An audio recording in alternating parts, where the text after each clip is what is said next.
All eyes were on South Bend, Indiana Sunday night for the number 1 versus number 2 matchup between Denver and Notre Dame. The game lived up to its hype and then some, though it didn't seem we'd get there early on. The Irish scored the first goal some 34 seconds into the contest, but it would be all Denver from there, with the Pioneers enjoying a 6-1 run through the remainder of the first half, exploiting a Notre Dame defense too eager to help. Both teams were held scoreless in the third quarter, but the fourth belonged to Notre Dame. Led by a Mikey Wynn hat trick, the Irish scored 6 straight goals, including 4 in 43 seconds, taking an 8-7 lead late in the fourth. With 2:25 remaining, Denver squeaked in a goal by Tyler Pace to push the extra session, the 6th such overtime in 7 meetings between these two squads. In overtime, Trevor Baptiste won the draw, and Zach Miller was clutch yet again, scoring the game winner off a feed from Connor Cannizzaro, capping this instant classic. Zach Babbo reporting from historic Homewood Field, where I took in the Towson-Hopkins game, a great Baltimore rivalry. Hopkins continued their domination at home in this rivalry, winning 14-8 against Towson. Though the score was a bit closer than that, Hopkins was able to bury a couple extra goals towards the end and extend their lead late. The story of the game largely came down to execution.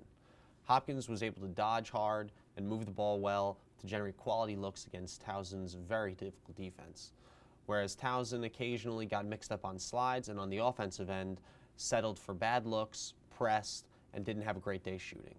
Hopkins dominated the shots 39-26 and the ground ball battle. The Blue Jays were led on offense by 4 goals and 3 assists from Shaq Stanwyck and 4 goals and 1 assist from Ryan Brown. Ben McCarty led the day for Towson with 3 goals, but the Hopkins defense was able to keep Joe Sider and Ryan Drenner relatively quiet, giving Sider just 1 score. Towson travels midweek to take on Ohio State, while Hopkins welcomes another historic rival, Syracuse, next Saturday at 4. Saturday that saw 5 overtime games, 4 upsets, 3 big top 20 teams bouncing back with wins. We're back in the IL studio. I am Terry Foy, joined by Josh Davey, and this is the Epoch ILGameday Recap. Josh, we're going to start with the early one. 10 a.m. in Happy Valley, we joined Mark Dixon and Matt Ward as the Nittany Lions came away 13-12 victors over Harvard in overtime. Dramatic final sequence. What did you make of it? Yes, at the end of the game, Morgan Cheek, it's a great opportunity to take a shot, kind of shoots it right into the goalie's stick. Shriver makes a great save at the end, quick outlet down the field, fast break. Nick Aponte gets underneath the goal at the end, underneath his defender, and finishes kind of right in front of the crease. So a nice big win for Coach Tambroni and in Penn State. Unbelievable day out of Aponte. The game-winning goal was one of 3 tallies on the day to go with 3 assists, and his line mates combined for 16 points overall. Impressive showing out of the Penn State offense. But for Harvard, a team that was ranked number 4 in last week's Cascade Maverick media poll, 2 losses in a week after losing to Bryant at midweek. What did you make of the Crimson, and how do you feel like they can rebound going forward? Yeah, giving up 13 goals was tough. They played without Steven Jahelka today on defense.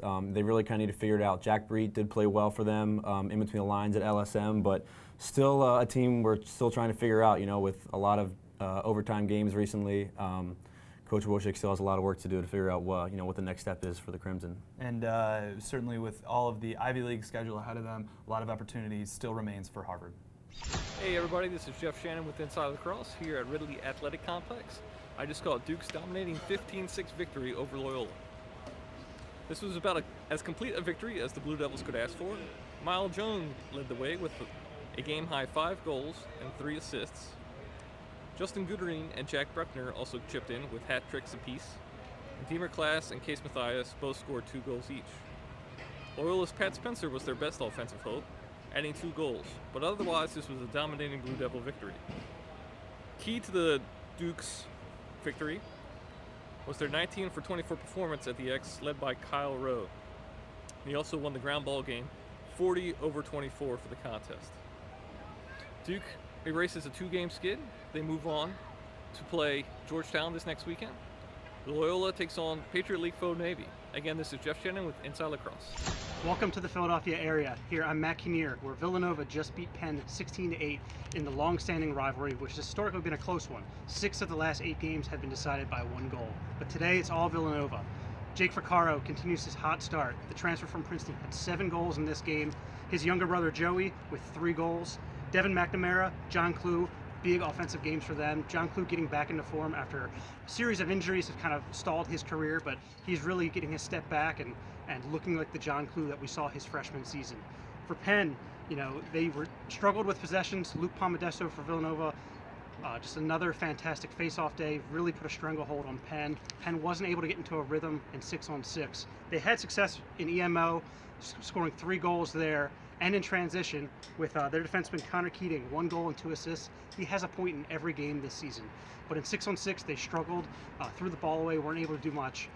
Another big game from their goalie, Reed Junkin. But for Villanova, an even bigger day, a big win for them. They moved to 4-1 on the season and own Philadelphia for today.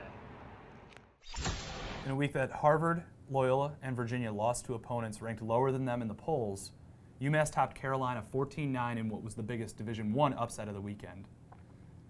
12 different Minutemen registered points, and goalie Dan Dolan made 18 saves as UMass topped North Carolina.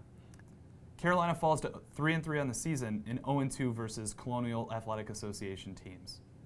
But it wasn't the biggest upset of the weekend, as Nassau Community College topped OCC 10-9 on Saturday, snapping the Lasers' 107-game win streak. OCC's last loss was a 12-11 outing to Nassau on March 27, 2010. That's 2,176 days ago. We got a clip of what it looked like in the Lions' post-game huddle.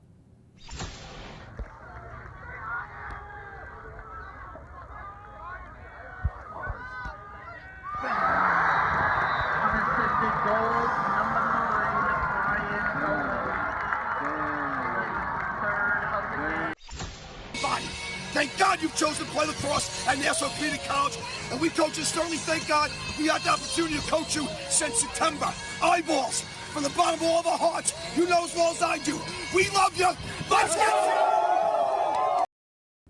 Thanks for checking out the Epoch ILGameday Recap. I'm Terry Foy, Josh Davey. Make sure you gear up for the season with the Epic Dragonfly Gen 6.0 shaft, ultralight otter mesh, and the all-new sequel head.